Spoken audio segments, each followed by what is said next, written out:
यहूदियों के साथ देश का सौदा हो रहा और सारे गायब, सन्नाटा, क्योंकि सबको पता पैसा आएगा सब बटेगा।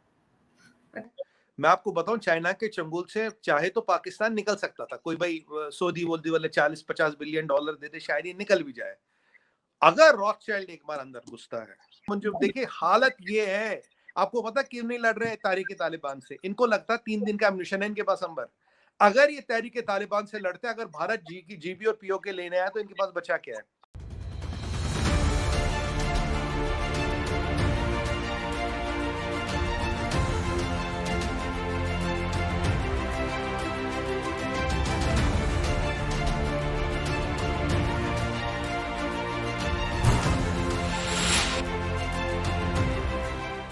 दोस्तों, मैं हूं आपके साथ अंबर जैदी। स्वागत है आप सबका हमारे आज के खास कार्यक्रम में। कहते हैं एक भूखे को कुछ भी नजर नहीं आता, और ये कहावत पाकिस्तान पर एकदम फिट बैठती हुई नजर आ रही है। पाकिस्तान जो कि जूस या यहूदी कहे, उनके लिए नफरत का इजहार लगातार करते नजर आया है, और आज तक इजराइल को उन्होंने ऑफिशियली एक्सेप्ट नहीं किया है एज कंट्री, उनको रिकॉग्नाइज नहीं किया है।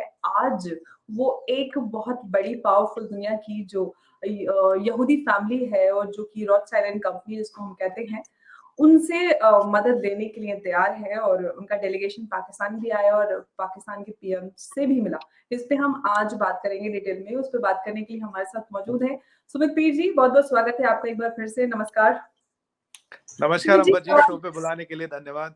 सुमित जी, बहुत ही अलग सा अनोखा सा मुद्दा है। पाकिस्तान अब यहूदियों की मदद दे रहा है, और पाकिस्तान के पीएम शहबाज शरीफ रॉथस्चाइल्ड कंपनी के डेलीगेशन से मिले। मैं आपसे जानना चाहती हूँ कि आखिर रॉथस्चाइल्ड कंपनी क्या है, किस तरह की सर्विसेज ये लोग प्रोवाइड करते हैं, थोड़ा सा व्यूअर्स की जानकारी के लिए। जी देखिए अंबर जी, ये जो पाकिस्तान में हो रहा बहुत कॉम्प्लेक्स सिचुएशन है। इसे जितना दिखता है, इट इज लाइक जो हम इंग्लिश में कहते हैं टिप ऑफ आइसबर्ग। 5% 10% दिखता है, 90% अंडर, और कितना फैला हुआ ये नहीं पता। टिप तो इतनी पतली होती है, उसका आइसबर्ग बहुत फैला हो, और 10 गुना टिप से या 100 गुना टिप से फैला हुआ हो। तो ये iceberg has hit Pakistan called Rothschild. देखिए 5-6 चीजें हुई है पिछले 2-3 दिन में। आप देखिए, पहली बार आपने देखा वो तहरीक तालिबान के लड़ाके हजारों की तादाद में बॉर्डर पार करे बाशाना। उससे पहले पाकिस्तान के इंटीरियर मिनिस्टर कहता, भाई मुझे नहीं पता कौन सा पठान आतंकवादी, यहाँ 20 से 25 लाख पठान रहते, कोई भी आतंकवादी हो सकता है। अब ये जो पठान क्रॉस कर रहे हैं, देखिए अभी तो इनकी बंदूक दिख रही, पाकिस्तान आती, कहीं ना कहीं इन्होंने रह जाना है। तो अब ये है कि तहरीक तालिबान का खतरा पूरा अंदर तक, एक एक कोने के पाकिस्तान में जा चुका है, और इंटीरियर मिनिस्टर खुद कह रहा हर पठान आतंकवादी है। ये बहुत डेंजरस ट्रेंड है। तीसरी चीज आपने देखा, तहरीक तालिबान के 4 लोग थे, उन्होंने कराची पुलिस लाइंस पे हमला किया। अब पुलिस लाइंस पे जब हमला किया तो वहां तो अंदर सब पुलिस वाले हैं, 100 कहीं 100 1000 तक की तादाद होंगी, मुझे नहीं पता कितने थे। सबके पास असला है, सब ट्रेंड है, तब 4 घंटे लगे 4 आतंकवादियों को निपटाने में। तो आप देखिए कराची की पुलिस की तैयारी कितनी है। अब लास्ट टाइम तहरीक तालिबान से लड़ते लड़ते इनके एसएसबी जो स्पेशल सर्विसेज ग्रुप है, उसके कमांडोज मर जाते हैं। रेंजरों के बस का वो है नहीं उनको हैंडल करना। आपने कल परसों देखा हो, नदीम अंजुम बिल्कुल पठान बन के बैठा था जी अफगानिस्तान में। उसकी बॉडी लैंग्वेज देखे तो लग रहा वो बिल्कुल फटा हुआ डोल है, तो उसे भीख मांग रहा था, हमसे मत लड़ो। वो भीख मांग रहा था। नदीम अंजुम का अगर आपने फोटो देखा हो तो बिल्कुल लग रहा भीख मांग के अभी आया, मैं हमसे मत लड़ो, हमारी लड़ने की क्षमता नहीं है। 2 और चीजें होती है यहाँ पे। कल परसों की बात है, पाकिस्तान में एक दिन पहले इंटरनेशनल एटॉमिक एनर्जी वाले आ जाते, आईईए वाले आ जाते। अगले दिन 700 मिलियन का लोन चाइना दे देता है, 8 से 10% इंटरेस्ट पे। आईएमएफ के लोन पास होने की कुछ गुंजाइश बनती है। उसके बाद रॉथस्चाइल्ड आता है पिक्चर में। रॉथस्चाइल्ड किससे मिलता है? सीधा शहबाज शरीफ से। और उसके अगले दिन आपको एक खास खबर बता रहा हूँ, उसके अगले दिन वॉशिंगटन एम्बेसी से लेके पैराडाइज पॉइंट। पैराडाइज पॉइंट कहाँ है? पैराडाइज पॉइंट है कराची में, जहां पे पाकिस्तान की न्यूक्लियर फैसिलिटी है सारी। वहां 20 से 25 अमेरिकन गाड़ियों का कॉन्वॉय जाता है। अब उसके अंदर कौन है? Protected by rangers. अब उसके अंदर कौन है, वो क्या करने गए? सुनने में आया पाकिस्तान की न्यूक्लियर एसेट्स वही है। क्या अमेरिकन ने न्यूक्लियर एसेट्स पर कंट्रोल ले लिया, क्या एक्सेस कोड बदलने हैं, क्या एक्सेस कोड डालने हैं उसमें, कुछ 20 से 25 गाड़ियों का कारवां अगर गया, क्या करने गया अमेरिकन एम्बेसी से। और आप जानते हैं रॉथशाइल्ड जो है, ये इनका इतिहास अब 350 साल पुराना है। ये प्राइवेट बैंकर्स है, ये वो लोग हैं जिन्होंने वर्ल्ड वॉर सेकंड को फाइनेंस किया था, ये लोग हैं जिन्होंने हिटलर को फाइनेंस किया, ये नेपोलियन को भी फाइनेंस कर चुके हैं। मतलब इन्होंने दुनिया में बड़ी बड़ी जंगे, बड़ी बड़ी चीजें फाइनेंस की। अब भी दुनिया का करीब करीब 25% फर्टिलाइजर ये बनाते हैं। दुनिया से 25 से 30% माइनिंग जहां भी होती है इनके कंट्रोल में है। They are worth trillions of dollars, trillions of dollars as a family, billions नहीं ट्रिलियंस। तो ये अपने में एक सरकार है, इनके इंटरेस्ट आर ट्रांसनेशनल, इनके इंटरेस्ट आर जियोपॉलिटिकल, इनके interest are not only financial. और ये जो है ये भी एक डीप स्टेट का पार्ट है, इनको भी आप डीप स्टेट का पार्ट मान सकते हैं, कोई आर्ग्यू करेगा नहीं है, मैं कहता हूँ है, ये भी डीप स्टेट का पार्ट है, क्योंकि जिसके ट्रांसनेशनल जियोपॉलिटिकल इंटरेस्ट होते हैं, भाई दुनिया का 25% फर्टिलाइजर मैं बनाता हूँ, 30% माइनिंग मेरे कंट्रोल में, ऐसी कई सारे बिजनेसेस है, दुनिया के ऑलमोस्ट ऑल सेंट्रलाइज बैंक इनके कंट्रोल में है, कि कई सारे बिजनेसेस इनके कंट्रोल में, तो तब इनके इंटरेस्ट भी बढ़े, कौन सी सरकार आएगी, कौन सी गिरेगी, कौन किसको रखना, किसको निकालना है। और ये जो सोरोज वरोज है, ये इनके नीचे काम करते हैं। मैं नहीं कहता सोरोज के साथ इनका लिंक है, पर ऐसे लोग इनके नीचे हैं। ये सोरोज इनके सामने कुछ भी नहीं, वो trillions of dollars, you can imagine what I am talking about. कोई 5 ट्रिलियन कहता, कोई 15 ट्रिलियन कहता, कुछ आंकड़े से भी ज्यादा, 5 ट्रिलियन, 15 ट्रिलियन, दुनिया का जीडीपी टोटल अराउंड 100 ट्रिलियन है, you can imagine what we are talking here. अब ये यहूदी है, इजराइल जब बना था तो सारा पैसा इन्होंने दिया था, अभी यहूदी है। इनमें एक खासियत है अंबर जी, इनकी जो टर्म्स होती है 100% प्राइवेट बैंकर है। ये मतलब प्राइवेट फाइनेंस मान लीजिए आप, ये कोई बैंक भी नहीं है, चाइना का बैंक भी नहीं है, ये 100% प्राइवेट फाइनेंस है। इनके टर्म्स एंड कंडीशंस कभी पता नहीं लगेंगे। हो सकता है ये आपको 5% पे दे दे, हो सकता है आपको 15% पे दे दे, हो सकता है आपसे 1% पे दे दे, बट इनकी जो मैंने इनको स्टडी किया है, इनकी टर्म्स एंड कंडीशंस में जियो पोलिटिकल कंडीशंस भी होती है, पॉलिटिकल कंडीशंस भी होती है, लेवरेज भी होती है। तो तो सुमित जी, मतलब रॉथस्चाइल्ड का क्या इंटरेस्ट है, हो सकता है पाकिस्तान को लेकर? हाँ, मैं देखिए, जब इंटरेस्ट की बात कर सकते हैं, इंटरेस्ट इनका माइनिंग हो सकता है, इंटरेस्ट इनका टेरिटरी हो सकता है, इनका इंटरेस्ट हो सकता है इजराइल को मानो, इनका इंटरेस्ट हो सकता है न्यूक्लियर वेपन अमेरिका को हवाले कर दो, न्यूक्लियर वेपन्स में अमेरिकन कोड डालेंगे। क्योंकि ये जो कॉनवे की मैंने आपको बात बोली, बहुत कॉन्फिडेंशियल खबर है, कि ये मीडिया में नहीं आई है कि ये भाई ऐसा हुआ है, पर इन ये जब सीक्वेंस ऑफ इवेंट्स आप जोड़े, तो उसमें ये कहीं ना कहीं एक चीज को दर्शाता है, क्योंकि रॉथशाइल्ड का आना और कॉनवे का अगले दिन निकलना, प्राइम मिनिस्टर शहबाज शरीफ से मिले, तो इसीलिए मैंने कहा अंबर जी, इनका इंटरेस्ट जैसे चाइनीज बैंक है, उसका इंटरेस्ट केवल फाइनेंशियल है, जमीन नहीं, पैसे नहीं दोगे तो मैं जमीन पे कब्जा कर लूंगा, ठीक है, वो समझ आता है। इनका इंटरेस्ट फाइनेंशियल नहीं है, पॉलिटिकल और जियो पॉलिटिकल दोनों है। अब ये इन्होंने क्या मनवाया है, अब पाकिस्तान ने क्या दिया, ऐसा तो नहीं सो कॉल्ड इस्लामिक बॉम्ब ही दे दिया, ऐसा तो नहीं उसका कंट्रोल अमेरिकन को दे दिया, ऐसा तो नहीं कि मतलब जो, मतलब मैं बोलना नहीं चाहता, जो मतलब जो जी, अब थोड़ी बहुत इज्जत का वो कहते हैं ना लाइन क्लॉथ बचा था, वो भी गिरवी रख दिया। दे तो दिया, ऐसा तो नहीं एग्जैक्टली। कि ये कर अच्छा दिया सुमित इन्होंने। जी, यही सबसे बड़ा सवाल है कि ये पाकिस्तान की हिपोक्रेसी नहीं दिखाता कि वो पाकिस्तान जो अब तक जूस को दुश्मन मानता आया, इसराइल को ऑफिशियली रिकॉग्नाइज नहीं किया 75 साल तक, अब जूइश कंपनी से मदद ले रहा है? देखिए, ये यहूदी है, दे आर 100% प्रो ज्यू, इनके बहुत पावरफुल लोग हैं। मैं आपको बताऊं, चाइना के चंगुल से चाहे तो पाकिस्तान निकल सकता था, कोई भाई सऊदी वोदी वाले 40-50 बिलियन डॉलर देते, शायद ये निकल भी जाए, अगर रॉथशाइल्ड एक बार अंदर घुसता है। ये तो ऑक्टोपस है, ऑक्टोपस की 8 टांगे होती है, ये अंबर जी ऐसे पकड़ता छोड़ता नहीं। रॉथशाइल्ड से पाकिस्तान को कोई नहीं बचा सकता। मतलब पाकिस्तानियों का क्या कहते हैं, रियासत मदीना, रियासत मदीना का मालिक कौन है, यहूदी। यहूदियों के रहमो करम पे पाकिस्तान चलेगा, यहूदियों के टुकड़ों पे पाकिस्तान पलेगा, ये कहानी है। पाकिस्तान ने अपनी अजमत नहीं, अपनी कैफियत गिरवी रख दी, अपना जो एग्जिस्टेंस है, जो कॉन्सेप्ट ऑफ पाकिस्तान है, उसको गिरवी रखा गया है यहूदियों के पास। ये इजराइल को भी अब मानेंगे, मैं आपको बताऊं, ये इजराइल को भी मानेंगे, ये सब करेंगे। एक दिन आप तो ये बेस्ट हैरान फ्रेंड हो बन जाएंगे, कि आप बेस्ट बडी इसराइल हो जाएगा। हाँ, आप एक दिन हैरान हो कि इसराइल और इस्लामाबाद में डायरेक्ट फ्लाइट होगी, एक दिन हैरान हो कि कराची में शहावत हो रही है, कोई बड़ी आप बात शलोम नहीं है। बोलेंगे, अस्सलाम वालेकुम जगह से आप शलोम बोलेंगे। हाँ, शलोम सलाम वालेकुम ये बोलने लगे। देखिए, ये पाकिस्तानियों में एक विशेषता है, ये कुछ भी कर सकते हैं, जहां पैसा है ना अंबर जी, ये कुछ भी करेंगे, किसी भी हद तक गिरेंगे। ये मतलब शैतान के साथ भी टैंगो करने को तैयार है। इनका धर्म, ईमान, खुदा, पैसा है और कुछ नहीं है। ये वही है आपको ना पता अपने चाइनीज चीनियों के बॉलीवुड साथ गाना एक नाच चीज मेरी सीखे हैं। बुलबुल तुझे पैसा मिलेगा। हाँ, मैं वो सही बोला आपने, नाच मेरी बुलबुल तुझे पैसा मिलेगा। अब इनको ये भी पता ना होगा ढाई मन तेल ना राधा नाचेगी, ये भी जानते हैं। खैर, आपको बताओ जी, चीनियों से एक चीज सीख गए हैं। चीनी कहते हैं मिथिस्ट है, बट हमारा ना खुदा, ना भगवान, ना जीसस, ना बुद्धा, ना नानक देव, हमारा एक ही भगवान है। कौन सा पूछिए? बेंजामिन फ्रैंकलिन, उसकी फोटो बनी होती है डॉलर पे।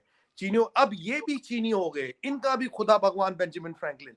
पैसे कहाँ है, डॉलर कहाँ, कोई फर्क नहीं पड़ता कौन है, वो सबसे ले लेंगे और बर्मिंघम में मकान बनाएंगे, रईसी के मकान बनाएंगे। अब देखिए बाजवा की वाइफ के अकाउंट में 600 मिलियन डॉलर मिलते हैं, ऐसे थोड़ी ना आते हैं डॉलर। अब नदीम मंजूर देखिए, हालत ये है। आपको पता क्यों नहीं लड़ रहे हैं तहरीक तालिबान से? इनको लगता 3 दिन का एम्यूनिशन है इनके पास अंबर। अगर ये तहरीक तालिबान से लड़ते, अगर भारत जी की जीबी और पीओके लेने आया, तो इनके पास बचा क्या है? आपको एक और खबर बता दूं, ये कंफर्म नहीं है, बट ये मेरा आकलन कहता है।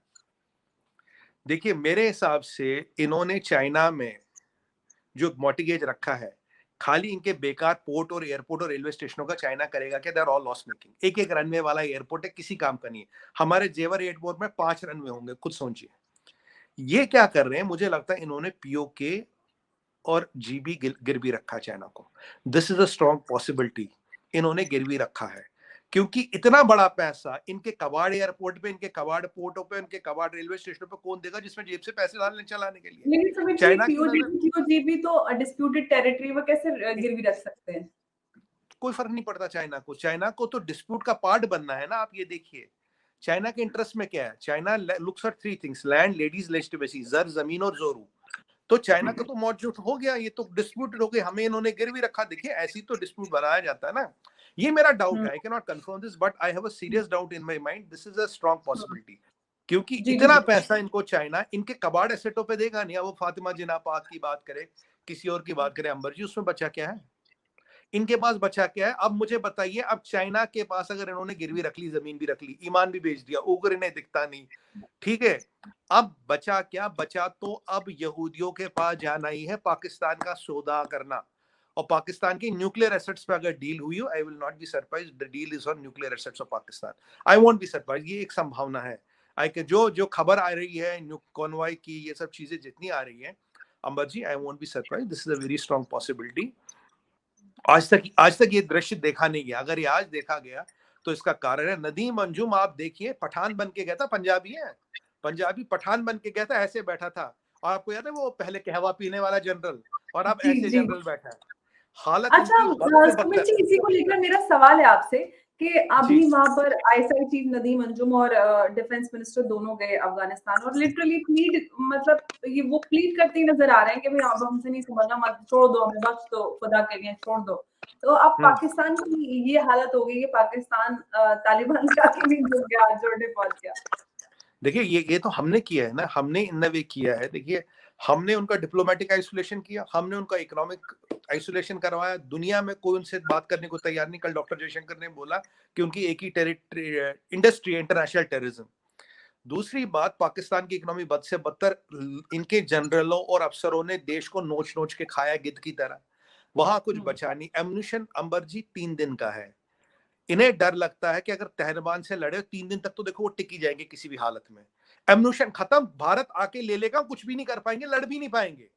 इनके लिए ऐसी जलालत होगी कि Indian army can walk through army, छोड़िए, हमारा आईटीबीपी जाके ले आएगा, जीओजी के गिलगित बाल्टिस्तान और पीओके। वो इनको सबसे बड़ी जलालत लग रही है कि पाकिस्तान के पास लड़ने का भी एम्यूनिशन नहीं, कोई एम्यूनिशन नहीं देगा इंडिया के अगेंस्ट। और world is busy with Russian Ukraine war, दुनिया में कोई इंटरवीन करना नहीं। पाकिस्तान अमेरिका को चाहिए नहीं स्ट्रेटेजिक लेवरेज के लिए, किस लिए चाहिए? पाकिस्तान की जरूरत क्या है? आप देखिए, खत्म हो तालिबान गया के हाथ पैर पाकिस्तान। जोड़ रहे हैं, हाथ पैर जोड़ रहे हैं तालिबान के, भाई लड़ो मत, हम आपसे लड़ नहीं सकते। और मुझे इंटीरियर मिनिस्टर का ये बयान बहुत अहमकाना लगा जब उसने कहा हर कोई पठान टेररिस्ट है। मतलब इतने पठान है, मुझे क्या पता कौन टेररिस्ट है? तो आपके कहने का मतलब है सारे पठान टेररिस्ट है? आपने ऐसा और फिर गैर उनके उनके जिम्मेदाराना बयान नदीम देखा अंजुम कभी? पठानी बन के चले जाते हैं अफगानिस्तान। हाँ बिल्कुल, पठान के वेश में गया था, बाल भी वैसे बना लिए थे ऐसे, और वो शलवार और ऊपर कोट और वो। अब क्या करे, अंबर जी कहते ना, मरता क्या ना करता। जब यहूदियों से प्राइम मिनिस्टर मिल रहा है, अगले दिन अमेरिकन कॉन्वॉय आ रही, नदीम अंजुम भी तो वही जाएगा। अब की बार जी। एक चीज बड़ी बड़ी गड़बड़ हो गई, ये जो आसिम मुनीर है ना, इसको कुछ मिलना नहीं है, अगर कहीं से एड नहीं आया ये बस ऐसे ही रिटायर हो जाना खाली पीली। अब बाजवा अच्छा। रिटायर हुए थे, देखो बिलियनर बन गए। डिफेंस मिनिस्टर जो है ख्वाजा आसिफ, उन्होंने कुछ दिन पहले ये बयान दिया था कि पाकिस्तान डिफॉल्ट कर चुका है। और हालांकि मतलब ये उनका बयान ऑफिशियल नहीं माना जाएगा, बट फिर भी जिस तरह से उनका बयान आया, आपको क्या लगता है, क्योंकि आईएमएफ से जो उनकी लंबी बातचीत चली और जो उन्होंने कंडीशंस रखी कि आप अपना डिफेंस बजट कम कर दीजिए, आपको क्या लगता है जो इस तरह की शर्तें उसको पाकिस्तान अब मान लेगा, या रॉथस्चाइल्ड या इस तरह के जो रास्ते हैं उसकी तरफ जाएगा? क्या होने वाला है? देखिए अंबा जी, आईएमएफ का पैसा है ऊंट के मुंह में जीरा, 1 बिलियन से वहां क्या होगा, वो तो 2 दिन में खप जाएगा। इनको हुँ। चाहिए बड़ा पैसा, बड़े पैसे के लिए इनको चाहिए बड़ा खिलाड़ी चाहिए जिसके पास बिलियन हो ट्रिलियन हो। अब ये तो रॉथचाइल्ड ही बचे। अब ये रॉथचाइल्ड के पास जाएंगे, पर उनकी डील बहुत बड़ी होगी, उनकी डील में खाली फाइनेंशियल नहीं होगा और पॉलिटिकल क्या क्या कॉम्प्रोमाइज करने हैं, क्या क्या इनको गिरवी रखना, किस किस को मानना, वो अब तो देखिए वो हमारे लिए अभी उसका अंदाजा लगाना मुश्किल है। पर ये बात पक्की है कि जितना पैसा, मैं तो हमेशा कहता था, मैंने आपके शो पे भी लास्ट टाइम बोला था, मैंने कहा Ambar ji Pakistan has already defaulted, they will not declare it, वो हफ्ता 10 दिन छुपाएंगी ताकि पैसा कहीं से बच जाए। अब उसने बोला हम डिफॉल्ट कर चुके, पाकिस्तान को रिवैम्प करने के लिए 100 से 200 बिलियन डॉलर चाहिए और रेडिकलाइजेशन खत्म करने में 3 जनरेशन लगेगी। तो दो ये इतना पैसा चाइना नहीं दे सकता, चाइना के पास खुद इतना पैसा नहीं आज की डेट में। इतना पैसा के लिए अब कौन सा साधन बचता दुनिया में, आईएमएफ देगा नहीं, वर्ल्ड बैंक देगा नहीं, एडीबी देगा नहीं, कोई कंट्री देगी नहीं, चाइना नहीं देगा। तो ये चाइल्ड के लिए यहूदियों के पास गए, इसीलिए रॉथचाइल्ड को उन्होंने पकड़ा है कि हमें अब प्राइवेट पैसा मिले। पर एक चीज अच्छा है, रॉथचाइल्ड का पैसा आएगा पाकिस्तान में खूब बटेगा, जनरल फिर अमीर हो जाएंगे, अफसर फिर अमीर हो जाएंगे, लोग वहीं के वहीं रहेंगे, लोग वहीं के वहीं रहेंगे। पर Pakistan has been the sovereignty concept and integrity of Pakistan is today traded off. I can give you that in writing. अब क्या क्या गिरवी रखा, क्या क्या बिकेगा, क्या क्या बिका, वो तो कुछ देर में पता लगेगा। But it's a major trade off और यहूदियों के हाथ। अब मैं आज इमरान खान के आज इमरान खान की कोई टिप्पणी नहीं है इसमें, इमरान खान तो बिल्कुल हवा से गायब हो गए, उनके यूथिये भी गायब हो गए। ये इनफैक्ट पाकिस्तान के लोगों की विडंबना है, that is there bad luck कि वो इस परिस्थिति में फंसे हैं और ऐसी उनकी हालत हो गई है। ये मतलब भगवान ये दिन किसी को न दिखाए। अंबर जी, मैं कह रहा था ये पाकिस्तान के लोगों की बुरी किस्मत है, ऐसी हालत में पड़ गए, ऐसे लीडर मिले इनको, ऐसे सपने दिखा रहे थे। अब देखिए कहाँ इमरान खान, आज गायब है, कहाँ है वो यूथी है, सब गायब है। मतलब बिल्कुल। यहूदियों के साथ देश का सौदा हो रहा और सारे गायब, सन्नाटा, क्योंकि सबको पता पैसा आएगा सब बटेगा। कद्दू बटेगा सब में बटेगा। बिल्कुल बिल्कुल सही कहा आपने।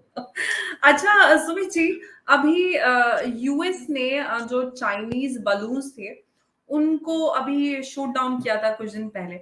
मैं आपसे ये जानना चाहती हूँ कि आखिर चाइना उन बलून्स के साथ क्या कर रहा था, क्या करना चाह रहा था, कि इसके पीछे का क्या मकसद हो सकता है? देखिए बलून्स दो तरह के होते हैं, वेदर बैलून्स होते हैं जिसको आप समुद्र के ऊपर उड़ाते हो, उनमें सेंसर वगैरह लगे होते हैं जिससे आप हुँ, देखते हो कितना इवापोरेशन हो रहा है, बारिश होगी, क्या होते हैं weather balloons. Usually countries weather balloon छोड़ती है to know how the weather will behave and all, पर अब सैटेलाइट्स आ गए, इनकी ज्यादा जरूरत नहीं रही। हुँ, अब ये जो हीलियम बैलून्स होते हैं ये करीब करीब आपके 350,000 फीट ऊपर तक जाते हैं। 350,000 फीट मतलब बहुत ऊपर तक जा सकते हैं ये। यूजुअली इतने ऊपर जाते हैं कि किसी को दिखते नहीं। अब ये जो बैलून था इसकी रेंज कम थी, राइट, ये 80,000 फीट पे था। 80,000 फीट में इसमें पाया गया रडार, इसमें पाया गया सेंसर, इसमें पाया गया कैमरा, तो ये वेदर बैलून तो था नहीं। कैमरा की रेंज मैं आपको बताऊं अंबर जी इतनी है, 850 किलोमीटर का डायमीटर है कैमरा का, 850 kilometre. And they were found near जहां अमेरिका के न्यूक्लियर एसेट्स है, दे मे बी रिएक्टर्स और they might be other nuclear assets, उसके आसपास पकड़े गए हुँ, थे। तो हुँ, डेफिनेटली ये जो बैलून अमेरिकन ने गिराया और उसका जब निरीक्षण हुआ तो ये पकड़ा गया वेदर बैलून नहीं, क्योंकि वेदर बैलून टेरिटरी पे आएगा ही नहीं। वेदर बैलून आप काफी ऊपर रखते हो, क्योंकि अगर ये आप उनकी हाइट काफी ऊपर रखते तो वहां से कैमरा को कुछ दिखाई नहीं देता। तो उन्होंने हुँ, हाइट इतनी रखी थी जहां से कैमरा का अपर्चर का मैक्सिमम रेंज है, तो ये बेसिकली जमीन की फोटो खींच रहे थे कि अमेरिका क्या कर रहा है, अमेरिका के साइलोज कहाँ है। देखिए चाइना ये स्टंटबाजी करता है, जैसे पप्पू पे जब स्टंट मारता था ना, चाइना ये स्टंट करता तो से we are ahead of the game, हम अमेरिका पे स्पाई नहीं कर रहे। सवाल ये है कि जो B-52 बॉम्बर से जब वो चाइना के ऊपर से गुजरते हैं, चाइना को हवा तक नहीं लगती, क्योंकि B-52 इतनी हाइट पे जाता है। अमेरिका के रिकॉग्नाइज एयरक्राफ्ट चाइना के ऊपर से रोज निकलते हैं, चाइनीज को कुछ पता नहीं लगता।